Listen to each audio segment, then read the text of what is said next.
ঝামেলার ভিতর আমার প্রতিদিন পড়তে হয়, সেই ঝামেলা হলো আর্দ্রতা নিয়ন্ত্রণ। আসসালামু আলাইকুম, আশা করি সবাই ভালো আছেন। আলহামদুলিল্লাহ, আমি অনেক ভালো আছি। আমি প্রতিদিনের মতন আজকেও চলে আসলাম পাখিকে খাবার দিতে, এবং খাবার দেওয়া শেষে কয়টি পাখি থেকে কতগুলো ডিম পাই সেটি আপনাদের মাঝে তুলে ধরার চেষ্টা করব। আশা করি সম্পূর্ণ ভিডিও দেখলে আপনারা বুঝতে পারবেন আমার কতগুলো পাখি থেকে প্রতিদিন কতগুলো ডিম পাই।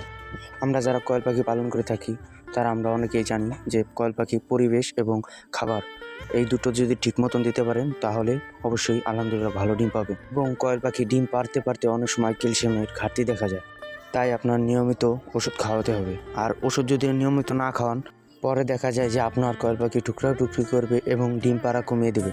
তার জন্য আপনার নিয়মিত কয়েল পাখিকে ওষুধ খাওয়াতে হবে। আমরা নতুন যারা কয়েল পাখি পালন করি তারা অনেকেই আমরা বুঝতে পারি না যে আমাদের কয়েল পাখিকে ডিম পাড়ার পর কোন কোন ওষুধটি খাওয়াতে হবে, যার কারণে একটা সময় দেখা যায় যে আমাদের কয়েল পাখি ডিম পাড়া কমিয়ে দিচ্ছে।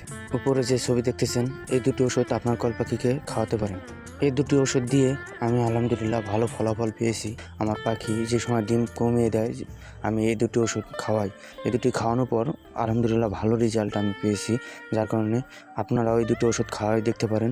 আশা করি ভালো রেজাল্ট পাবে।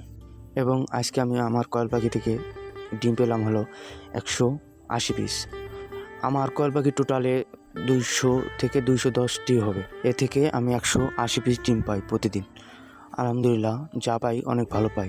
ডিম কুড়ানো শেষ, এখন পানি দেবো। পানি দেওয়া শেষ করে তারপরে আমার যে ইনকিউবেটর মেশিন আছে ওই মেশিনে ঝামেলার ভিতর আমার প্রতিদিন পড়তে হয়, সেই ঝামেলা হলো আর্দ্রতা নিয়ন্ত্রণ। এর আগের ভিডিওতে হয়তো আপনারা দেখছেন যে আর্দ্রতা নিয়ে একটু ঝামেলার ভিতর পড়ছিলাম। কিছুক্ষণ চেষ্টা করার পর ঝামেলাটা ঠিক হয়েছিল। আমি মনে করছিলাম যে আর্দ্রতা হয়তোবা একবার ঠিক করলেই আর কোনো সমস্যা হবে না, কিন্তু ভুল। আমার আর্দ্রতা নিয়ে প্রতিদিনই ঝামেলায় পড়তে হয়, এবং ঝামেলা বলে ভুল হবে, কষ্টও করতে হয় অনেক। কষ্টের ফলাফল ইনশাল্লাহ ভালো হবে। এবং আর্দ্রতা কমে গেলেও ঝামেলা, বেড়ে গেলেও ঝামেলা, তাই একটু সমস্যার ভিতরে আছি। আর্দ্রতা ঠিক করা শেষ, এখন দেখি পাথারের দিক যাব। তাই পাথারে যাওয়ার জন্য রওনা দিলাম। আমাদের যে অল্প কিছু পেজ করছি তাই পেজগুলো দেখতে যাব। পেজগুলো কি দেখবো, প্রতিদিন কুকুরে দেখেন কতগুলো পেজ উঠে গেছে। প্রত্যেকটা বইতে কুকুরে পেজ উঠাই ফেলে, যার কারণে অনেকজনের ক্ষতি হয়ে যাইতেছে কুকুরের জন্য। এবং যে পেজগুলো উঠে থাকে সেগুলো এখন যদি না নেই তাহলে ওই পেজগুলো নষ্ট হয়ে যাবে বইতে থেকে, যার কারণে আমাদের পেজ উঠানো তো একটু লেট হবে। তাই পেজগুলো নিয়ে গেলে দেখা যায় পেজগুলো নষ্ট হবে না। আর যদি রেখে দেই তাহলে পেজগুলো নষ্ট হওয়ার সম্ভাবনা আছে।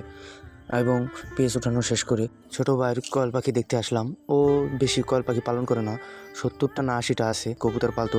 সেই